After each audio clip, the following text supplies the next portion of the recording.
Bismillahirrahmanirrahim. Assalamualaikum warahmatullahi wabarakatuh. Waalaikumsalam.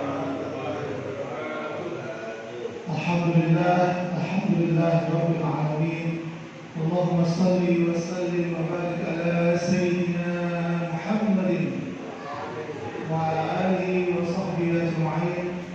Qala Allah ta'ala fil kitabil karim. A'udzu billahi minasy syaithanir rajim.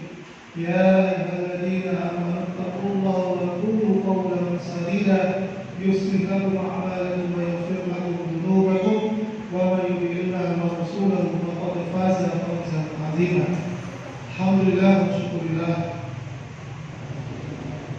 Para coach, bapak yang dirahmati Allah Subhanahu wa taala. Alhamdulillah pada malam hari ini, malam yang ke-23, kalau ditentukannya Imam Al-Ghazali itu Fathul Ihya itu kalau mulainya hari Senin itu biasanya tanggal 21 kalau bukannya. Kalau hitungannya tanggal 20, kalau hari Sabtu itu hitungannya masuk dalam tanggal 23. Ini hitungannya nomor Ghazali. Mulai ini puasa apa? Ya? Mulai ini puasa apa? Mulai puasanya harinya. Kalau tadi hari Senin itu tanggal 21. Kalau hari Sabtu itu tanggal 23. Harinya. Nah ini mudah-mudahan hari tanggal 23 kan? Mudah-mudahan jadi artinya bahwa hidupnya kita di sini itu bernilai 83 tahun. Ya mudah-mudahan ya insyaallah ya. Ini kan apa namanya? Ada pensiun. Lebih lagi ya. Ini alhamdulillah kita termasuk orang terpilih, ya kan? Saringannya Allah memilih kita,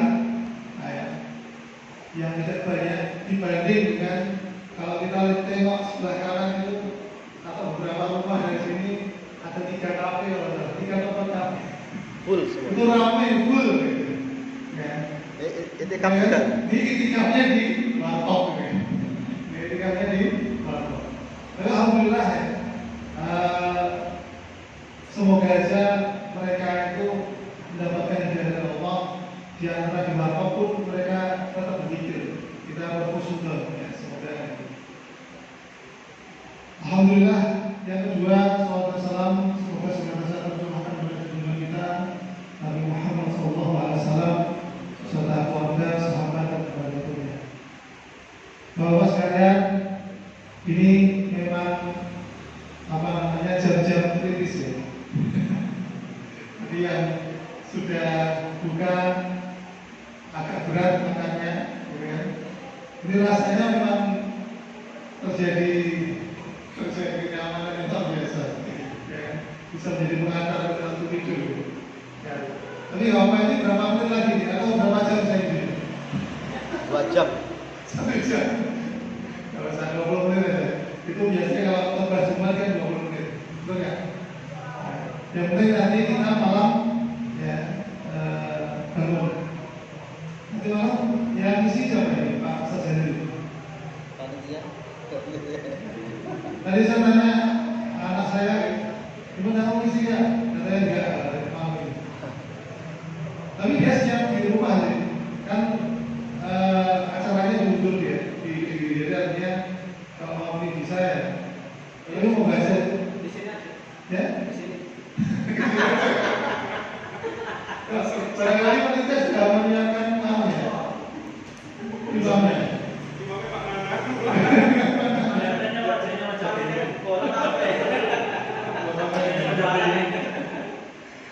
Ya baik, mungkin malam ini kita sama-sama mengingatkan ya. Bapak yang dirahmati Allah Subhanahu wa taala, saya mengikuti ada podcast yang menarik ya, podcast itu menghadirkan seorang Cici, tahu nggak Cici? Orang kaya anak mesin masih muda, dari ciri anak muda yang sudah kaya raya, asetnya bisa triliunan. Di podcast itu ditanya sama ininya, penanyanya, hostnya, kenapa sih lu gitu, saya bahasa Jakarta, enteng gitu, bisa seperti kaya, padahal usia masih muda. Dia tidak jawab bagaimana caranya, cuma dia gini, saya punya 3 ciri tahu orang kalau orang itu punya modal untuk jadi kaya. Maksudnya gini, orang ini calon kaya raya bisa dilihat dari 3 hal itu. Kalau dia interaksi sama dia, jadi dia ketemu orang, dia tahu orang ini punya modal kuat atau calon kaya raya. Artinya 3 karakter atau 3 sifat ini. Ini kira-kira kita apa? Kita apa ya? Lalu kita coba lihat ya. Yang pertama adalah itu adalah kalau saya interaksi sama orang, ketemu sama orang, dia punya namanya impian. Apa punya impian? Punya mimpi besar. Kok bisa? Iya. Dia punya mimpi besar, dia akan punya aset yang seperti besar ya. Maksudnya besar ini 3 tahun lagi, 5 tahun lagi, 10 tahun lagi dia punya aset ini, dia jelas ya. Dan itu dia bisa menangkap oh anak ini atau orang ini punya impian besar. Karena ternyata punya impian besar itu tidak semua orang, benar ya? Kalau aku ditanya Pak Sogi, aku punya mimpi apa? Masih ngantuk belum bisa gini lagi. Mengatur tidur. Kira-kira kalau aku tanya gitu gimana? Punya mimpi ya? Saya punya mimpi ada punya 10 kos-kosan. Saya punya mimpi ini pasar dunia ya. Saya punya mimpi ada aset 50 lahan atau 50 rumah kontrakan. Ini kan mimpi. Kalau mimpi gratis boleh ya? Boleh ya? Boleh ya? Saya punya mimpi punya pondok pesantren, ya kan? Dengan ribuan orang satunya, bisa ya? Bisa ya? Saya punya mimpi yang suka mobil sport atau berapa puluh, ini tidak apa-apa. Mimpi itu kan gratis, benar ya? Tapi itu dia bisa menangkap oh ini anak ini benar-benar serius untuk jadi sukses, untuk jadi kaya, katanya gitu. Ini sekilas itu aja ya. Terus yang kedua, ketika dia menerangkan, saya bisa tahu dia karakternya orang calon kaya itu kalau dia punya namanya obsesi.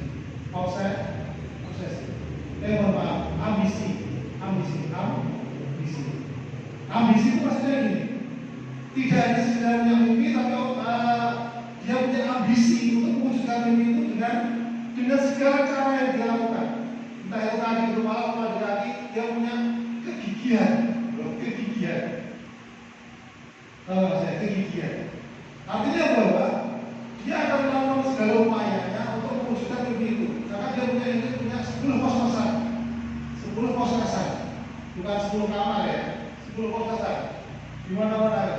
Maka dia lakukan adalah bagaimana caranya dia melakukan segala upaya, segala dayanya untuk mewujudkan mimpi itu. Terus yang ketiga, ini kita sebut aja ya, yaitu adalah disiplin. Itu ternyata banyak orang punya mimpi, ya punya ambisi. Itu kayak semacam kamu caranya meraih mimpi apa? Enggak, berarti nggak ada ambisi dia. Kalau ya sekarang nggak mau langkah-langkah step-stepnya itu nggak jelas. Nah itu berarti nggak ada. Terus lagi itu ya disiplin. Dia menghargai waktunya, dia menghargai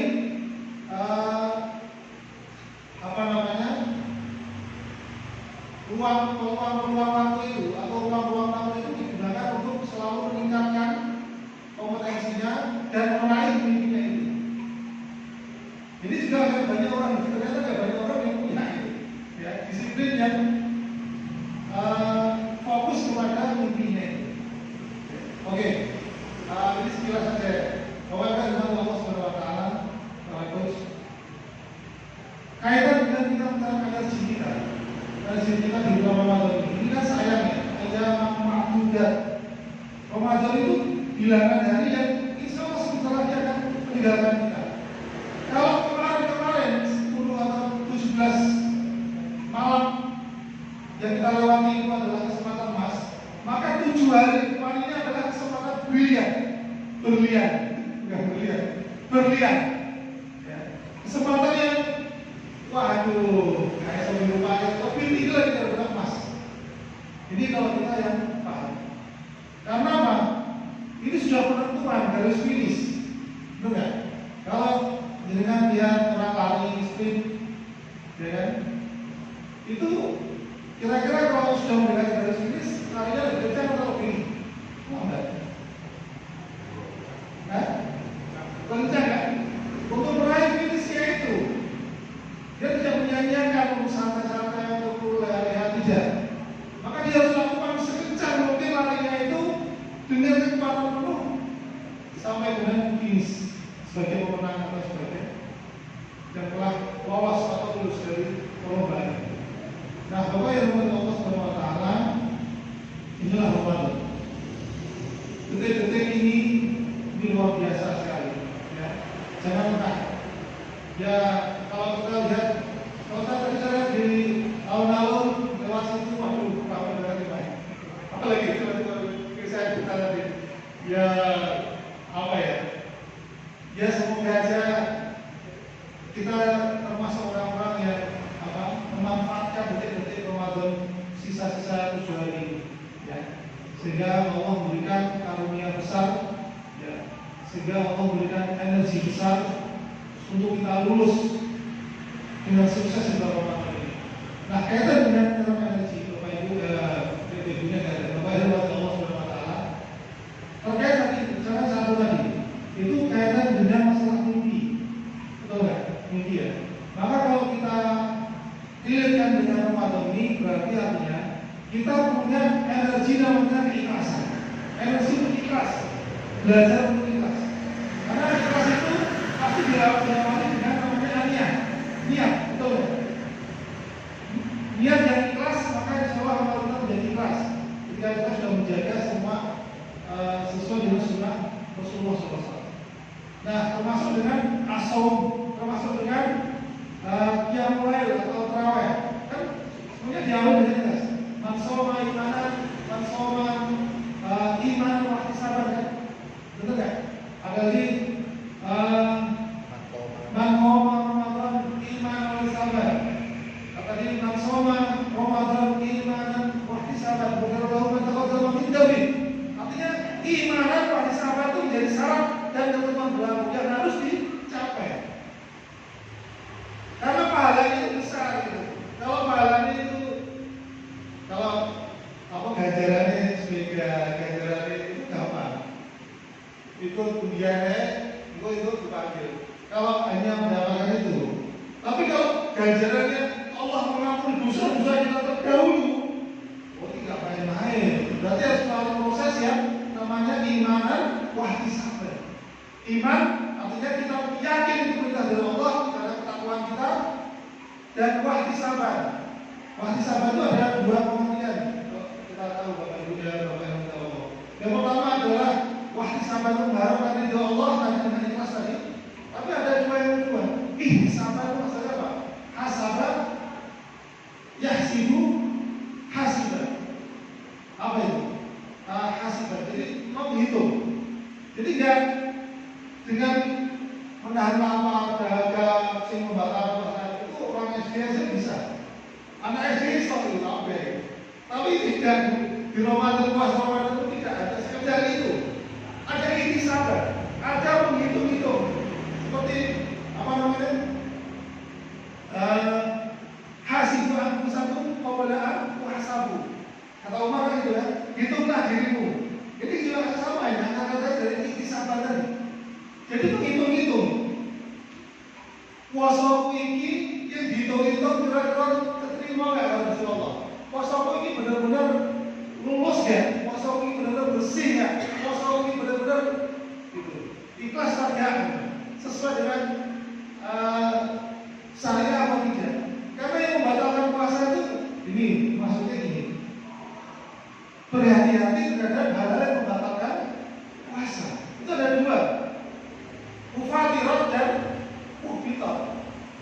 Coba kita tengok kemarin kita diterangkan sama Kiai Wahab kan. Yang mufatirun itu yang membatalkan puasa. Artinya kita berhati-hati yang membatalkan puasa. Dan harus nanti kita kalau batal kita qadha, benar nggak? Apa weh? Masuk dari 5 limbar, ya kan? Apa itu? Hidung, mulut, telinga, kemaluan, dan anus.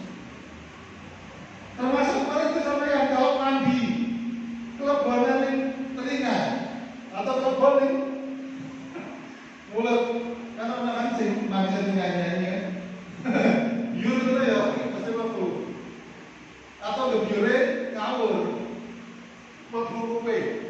Coba bayangkan. Itu kalau di kitab fikih puasa, itu memang suruh mengandung. Tapi ini wah, ya ini yang bicara mungkin misal yang ada fikih. Tapi ternyata betul. Ini kalau kita nggak hati-hati bisa batal. Mereka waktu berusaha apa yang dibuatnya?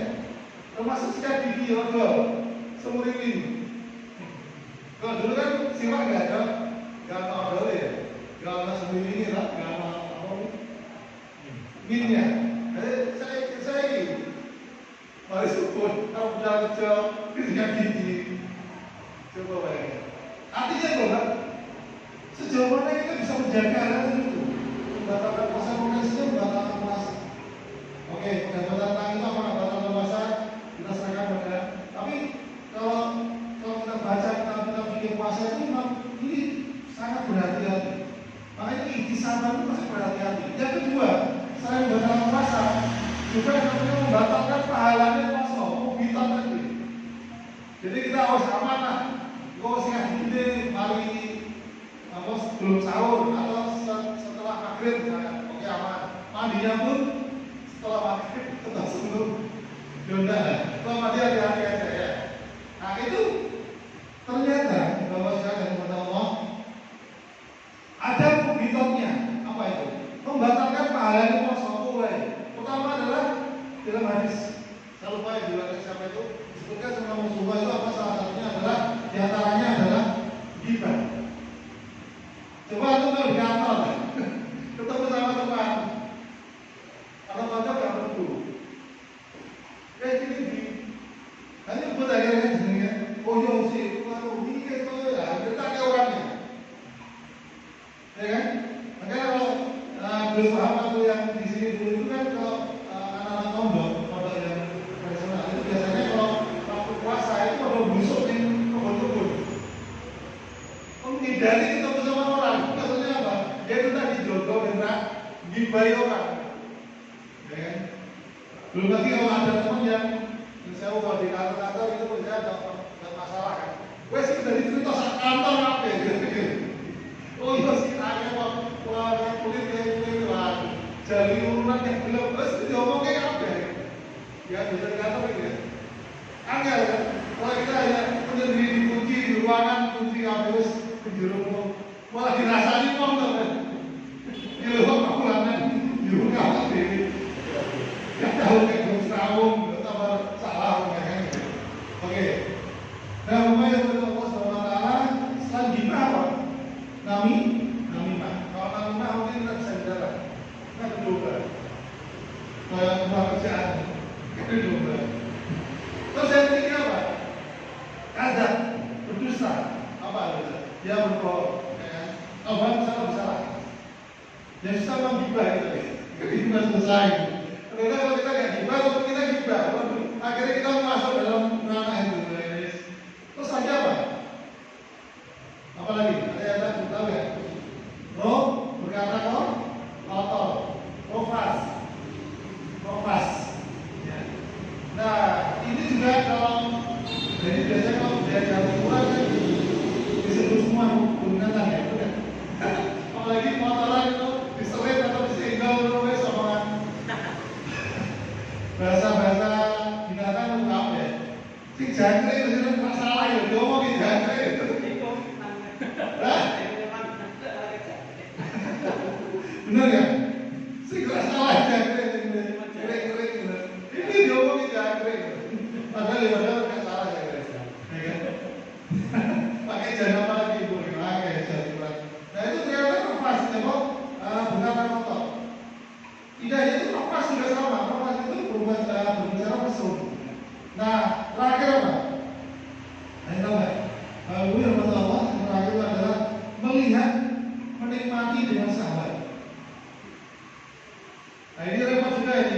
Islamnya saya nggak ngomong lagi. Aduh, wis ning bangku wis buka Quran ini ya. Karena daripada wis gitu. Ya. Nah, Bapak yang dirahmati Allah, juga ternyata dalam kitab fikih itu diterangkan tidak hanya pandangan sahabat itu kepada yang haram. Yang haram pun dilarang gitu. Yang halal juga dilarang. Gimana buka itu? Kalau kitab-kitab fikih bahasa, termasuk yang halal. Baca ini, yang halal juga ternyata nggak boleh kita melihatnya dengan sahabat itu. Artinya apa? Daripada pada istri dengan sahabatnya. Nah, itu barangkali hal yang perlu kita hati-hati, hati-hati. Oke, kembali ke masalah menyerap energi keikhlasan kita, semangat untuk keikhlasan. Karena Ramadan ini atau puasa ini memang basicnya adalah ikhlas. Kalau dengan ada nggak yang karena diet? Ya ada ya. Soalnya di sini rata-rata ini habis. Artinya apa? Tirakannya gede, ya. Tirakannya gede. Kata gitu. Kalau kita tahu nggak tega masuk ini, nggak ada dia tidak sih. Ya itu ya. Malah itu ingin nambah gitu. Jadi insya Allah kita terjaga, ya Allah. Tapi ternyata semangat ikhlas ini itu harus terus kita pertahankan. Benar nggak? Karena puasa itu kan lebih nampak keikhlasannya. Karena nggak ibadah yang nggak nampak ya puasa ini, gitu kan? Kalau sholat, rukuk, sujud kelihatan, zakat kelihatan, ya kan? Apalagi haji apalagi ya. Tapi puasa tidak. Puasa itu ibadah hanya dia dan Allah saja yang tahu. Belum tapi kan kita itu nggak puasa pun bisa kita itu. Saya apa? Artinya bahwa Ramadan itu mengajarkan keikhlasan tingkat tinggi ya. Dan ini harus kita pertahankan selepas Ramadan nanti.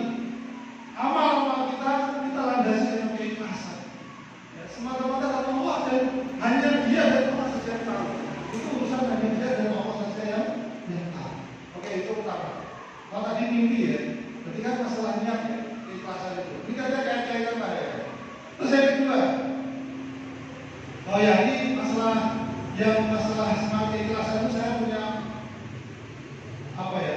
Terngiang-ngiang dengan dawuhnya Umar bin Khattab, sahabat Umar bin Khattab radhiyallahu anhu. Itu beliau, coba kita ini ya, kita renungkan ya. Ini sangat relate dengan kita, sangat apa ya? Makces kepada kita. Jadi sahabat Umar bin Khattab itu memberikan pesan tiga. Yang pertama adalah sesungguhnya Allah SWT itu menyembunyikan ridhonya. Ulang lagi, sesungguhnya Allah SWT menyembunyikan ridhonya kepada atau terhadap amal-amal yang dilakukan oleh hambanya. Maksudnya apa? Allah menyembunyikan ridhonya. Maksudnya adalah amal-amal manusia ini, hamba-hambanya, kita semua ini, kita tidak tahu amal mana yang kemudian Allah ridho kepada kita. Bisa mungkin amal yang sederhana, kecil, tapi juga bisa amal yang besar. Tapi kita tidak tahu di amal mana yang kemudian membawa kita masuk surga Allah.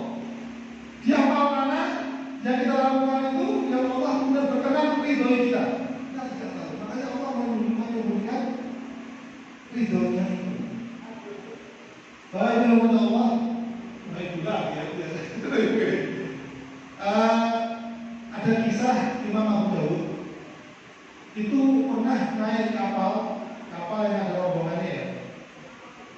Terus melewati sungai Tigris. Ketika mau berangkat sudah agak ke tengah itu, tiba-tiba beliau mendengar ada orang bersin di seberang sungai itu. Haji, ketika kita ini kan Terus kemudian Imam Abu Dawud sampai bilang, Abu Dawud nengok kepada nakoda drivernya kapal nakoda ya. Jadi kalau kapal penumpang kecil kan nggak nakoda apa namanya? Ya itulah ya. Dia benar minta, Pak, kita mau menuju ke orang itu. Saya bayar engkau 1 dinar. Saya bayar engkau 1 dinar. Penumpang lain pada ngomong belum, gak salah lagi. Kapal menuju ke berapa balik ke rumah anak saya, ini apa yang dilakukan? Karena sinyal dari belum tahu, akhirnya dibawalah mendekati orang yang bersin tadi. Ternyata orang bersin tadi setelah dekat yang orang bersin tadi sudah mengucapkan alhamdulillah, tapi Imam Abu Dawud kemudian mendekati kapalnya mendekati dan dia mengucapkan doa itu, ya Allah, ya Allah. Orang itu jawab ya Allah. Udah selesai, balik lagi ke tujuan semula itu. Penumpang pada ngomong dulu. Apa ini? Kok bisa? Tapi kalau jadi bayar 1 dinar, ya harus bilang lagi si nakoda ini. Apa yang terjadi pada saya ini? Malamnya seluruh penumpang itu, penumpang kapal